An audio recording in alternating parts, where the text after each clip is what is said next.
नमस्कार दोस्तों, मैं सिद्धेश्वर आज आपके सामने एक ऐसे कलाकार से रूबरू कराने जा रहा हूं, जो मॉडलिंग के क्षेत्र में ही नहीं बल्कि संगीत और कला के क्षेत्र में भी अपनी अभिनय की जौहर दिखला रही हैं।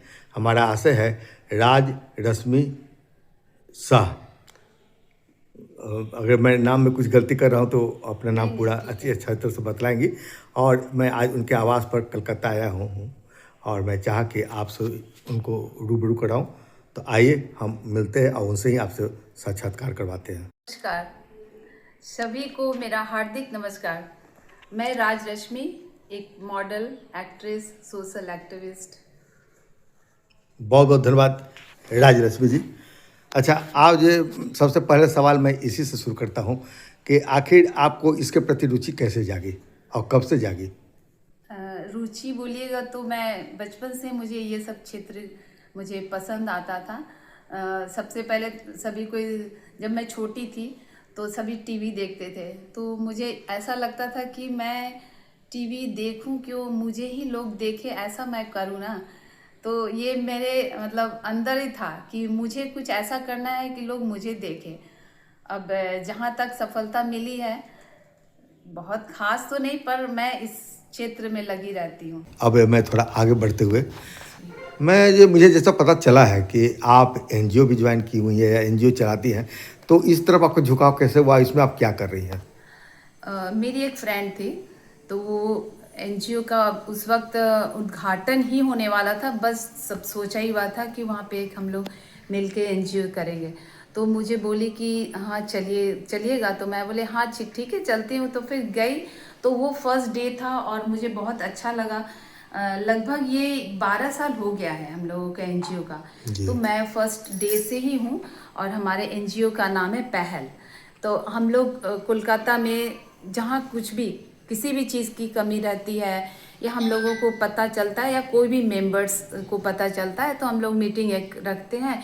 उसके बाद से फिर हम लोग उस पर जाके काम करते हैं। एक छोटा सा बजट में, खूब हाई फाई बजट हमारा नहीं रहता है, लेकिन छोटा सा बजट में ही हम लोग कुछ ना कुछ अपना हेल्प करते हैं, जिससे कि हम सभी को एक संतुष्टि प्राप्त होती है। जैसे किस रूप में हेल्प करती हैं? जैसे कि किसी बच्चे का पढ़ाई के लिए फीस नहीं है, हम लोगों को आके बोला, और ये भी तो एक चेक करना पड़ेगा ना कि वो सही बोला या गलत। जी जी। तो वो हम लोग को एक पेपर ला के दिखाता है कि सही में उसको ज़रूरत है या इनकम कैसा है, ये कुछ जानकारी हासिल करने के बाद ही हम लोग उसका हेल्प करते हैं। या कहीं पे स्कूल है, उसका छत टूटा हुआ है, तो हम लोग मेंबर्स में से कोई भी जाते हैं तो देखते हैं रियल में ये छत टूटा हुआ है या ऐसे ही हेल्प चाह रहा है।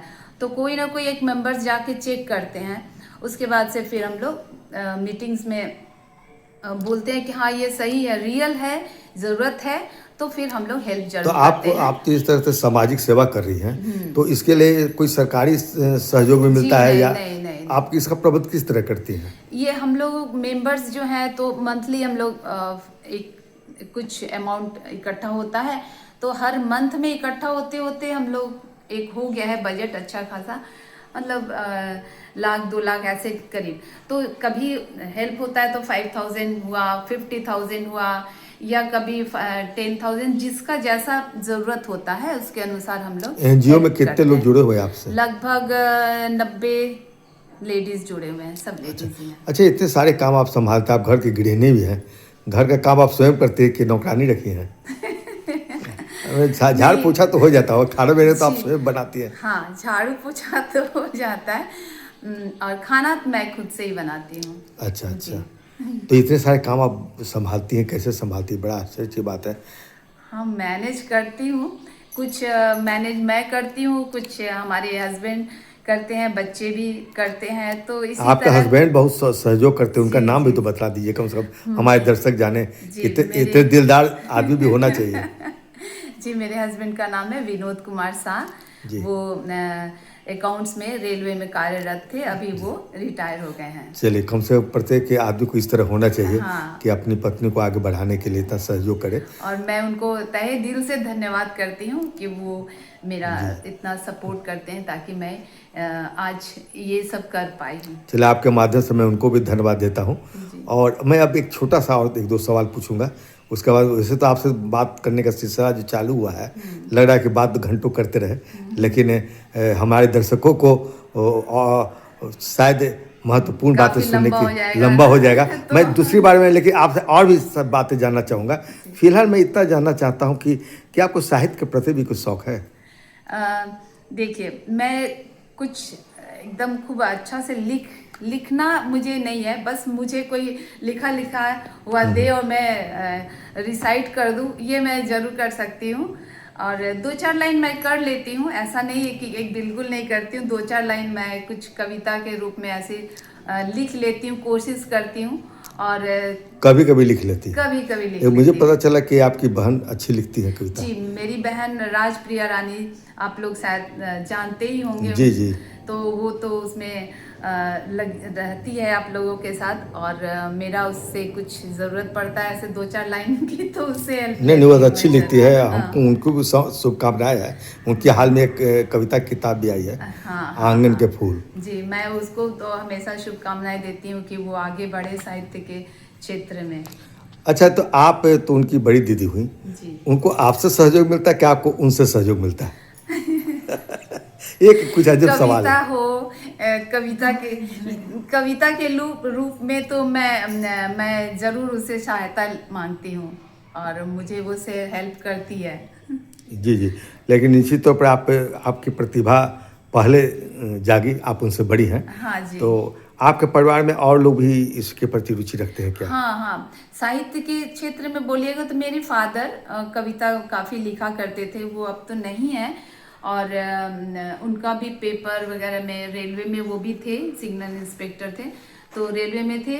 तो वो रेलवे में भी जो एक मैगजीन निकलता था, पेपर निकलता था, उसमें वो कविता लिखते थे और वो चित्रकार भी थे। अच्छा। काफी अच्छा चित्र आप बनाते चित्रकार थे। बोले तो मुझे भी लग रहा है कि चलो मैं भी चित्रकार जी, बनाता। चित्रकार भी थे वो, और कविता भी काफी लिखते थे। और वही गुण मेरे भैया में आया हुआ है, वो भी अच्छा चित्रकार करते हैं। क्या नाम है उनका? राजेश रंजन कुमार। अच्छा। तो वो भी रेलवे में कार्यरत थे, अब भी ये रिटायर हुए हैं। जी तो जी। वो भी अच्छा कविता लिखते हैं। और हमारी सिस्टर राजप्रिया रानी, वो तो आप लोग जानते ही होंगे जी जी, शायद, बिल्कुल। तो वो भी कविता करती है। चलिए, कम से कम दोनों बहनें, एक साहित्य के क्षेत्र में, एक मॉडलिंग के क्षेत्र में। आप तो खैर सोशल मीडिया पर छाई हुई हैं। मुझे लगता है कि आपका कोई चैनल चलता है यूट्यूब में, किस चैनल से आप जुड़ी हुई हैं? मैं GA फिल्म इंस्टीट्यूट, जी। यूट्यूब में आप देख सकते हैं, GA फिल्म इंस्टीट्यूट से। हाँ, उसमें कुछ एक सीरियल बहुत बढ़िया चल रहा है, गुड मॉर्निंग या क्या? हाँ, वो शो चल रहा है, मॉर्निंग ब्रेकफास्ट शो, जो कि अच्छा। एक इंटरव्यू होता है। जैसे कि एक हम लोग नाश्ता भी कर रहे हैं और एक दूसरे के बारे में आप जान सकते हैं। तो वो इंटरव्यू एक शो चल रहा है हम लोगों उसमें का। आप किस रूप में हैं? अभी सीजन 1 में मैं इंटरव्यू ले नहीं रही हूँ, पर सीजन 2 में मैं इंटरव्यू लूंगी। अच्छा। अब सीजन 1 में अभी गालिब अहमद जी हैं। अच्छा अच्छा। हाँ, तो वो इंटरव्यू रखते हैं और वो ही ले रहे हैं। और सीजन 2 में आने वाले समय में देखूं कैसा मैं इंटरव्यू। अच्छा, उस चैनल में और भी आप शायद समाचार वगैरह क्या क्या आता है? Short films GA film institute में होता है। और बहुत सारा होता है जो शॉर्ट मूवी बन रहा है, जो कि एक समाज को एक मैसेज दे सकते हैं। सुनते हैं अवार्ड वगैरह भी आप लोग को मिले हैं? जी हाँ। तो उस माध्यम वही से। हाँ, मूवी लेके ही हम लोगों को जो एक्टिंग के क्षेत्र में फिर अवार्ड बहुत सारा हुआ है, मिला है। तो आप शॉर्ट मूवी की बात की तो मुझे याद है कि आप कहे कि यूट्यूब पर बहुत बढ़िया अभी होली के समय का दृश्य अभी तक मेरी आंखों में नाच रहा है। हाँ। बहुत अच्छा आपने शूटिंग किया था, अभिनय किया था। हाँ हाँ हाँ। तो आप इसमें अभिनय भी करती हैं ना? हाँ, वही तो, मैं शॉर्ट फिल्म्स करना मतलब ही कि उसमें अभिनय करती हूँ। जी जी। जी। चलिए, बहुत अच्छी बात है। आप कम समय में आपने बहुत सारी अपनी बातें बताई हैं और मैं कोशिश करूंगा कि अगली बार जब मुलाकात करूं तो आपसे और भी जानकारी मिले, आप और भी सफलता की ऊंचाइयों को स्पर्श करें। और जी, मुझे आप लोग और हमेशा आशीर्वाद बनाए रखिएगा। बहुत बहुत धन्यवाद आपको राजीव धन्यवाद। प्रिया। नमस्कार।